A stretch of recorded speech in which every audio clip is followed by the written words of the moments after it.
Welcome to the summer edition of the Sprint to Success with Design Thinking podcast. How do you navigate change? It's a question we think about often, and one that today's world expects us to be comfortable with. The challenge, however, is where do you begin, and how do you develop the mindset and skill set to be successful? Welcome, everyone, to the Sprint to Success with Design Thinking podcast. I'm your host, Saba Kidwai. Join me each week as I share the stories and strategies from the world's leading researchers and practitioners about why they believe the answer lies in practicing design thinking.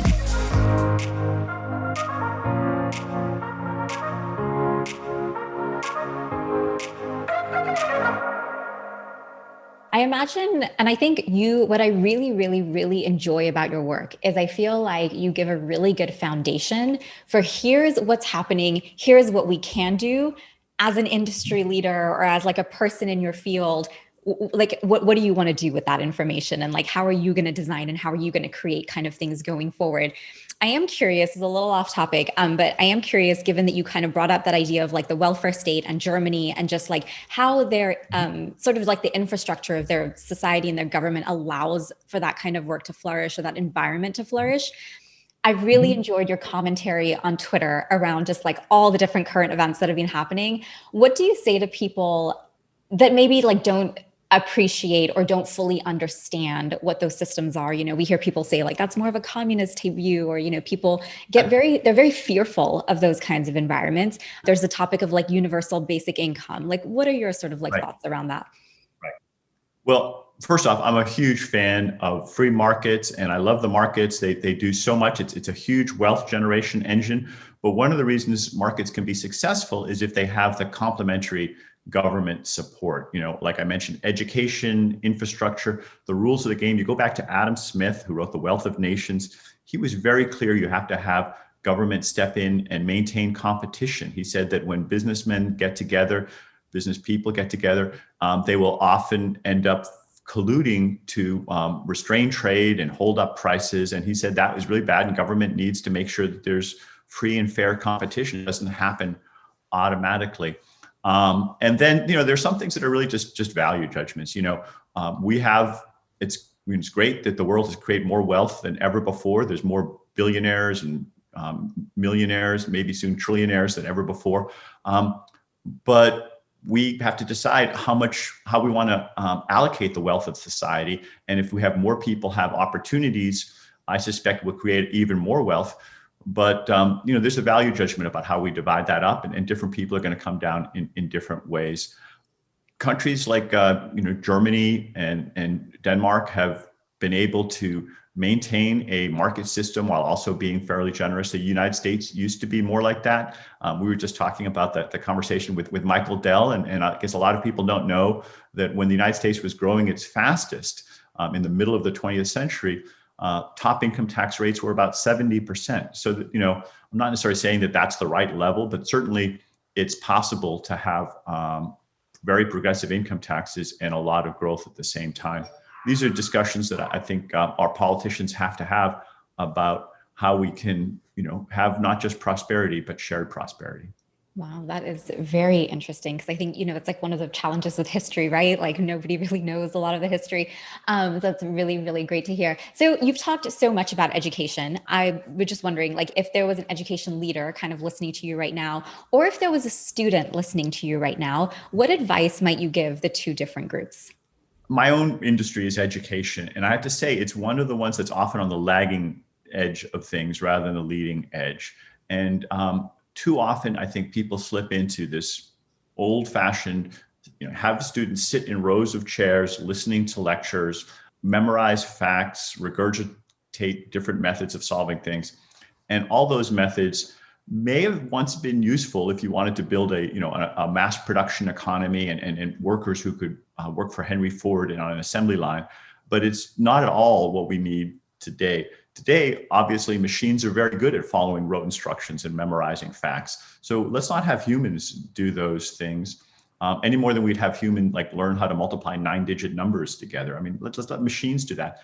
What humans have a real aptitude for is creativity and interpersonal skills and empathy. So in my courses, I try to have people spend a lot of time figuring out how to ask the right questions, how to solve problems, how to define problems, and work in teams. Everything tends to be project-based and team-oriented.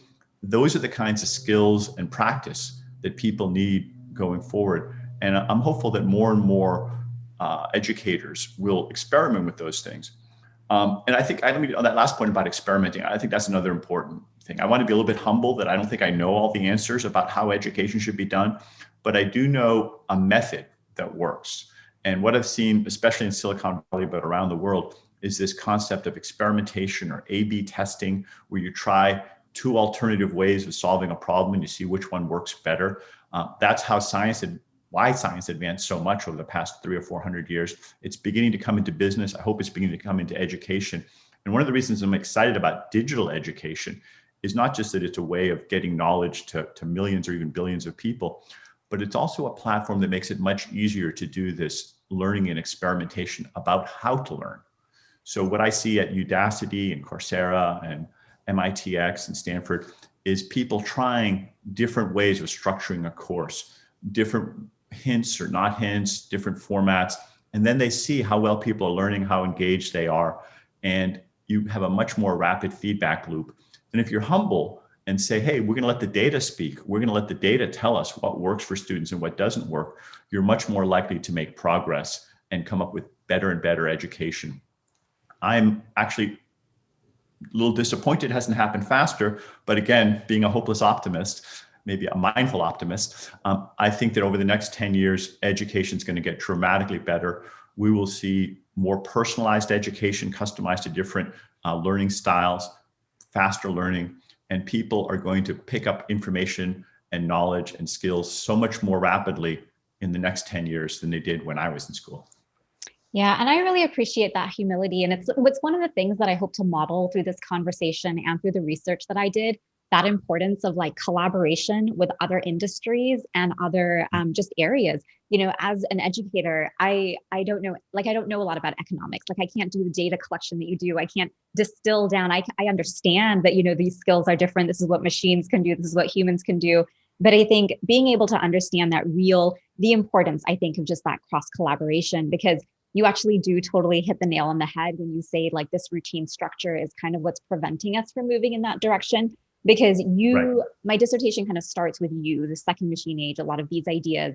But then I go into the work of Larry Cuban and David Tayek, who are at Stanford as well. And they talk about this idea of like the grammar of school. So they say those like grading systems and just that routineness is so embedded in our system that we don't even question it anymore, the way we don't question grammar in English. You know, we don't kind of argue those things.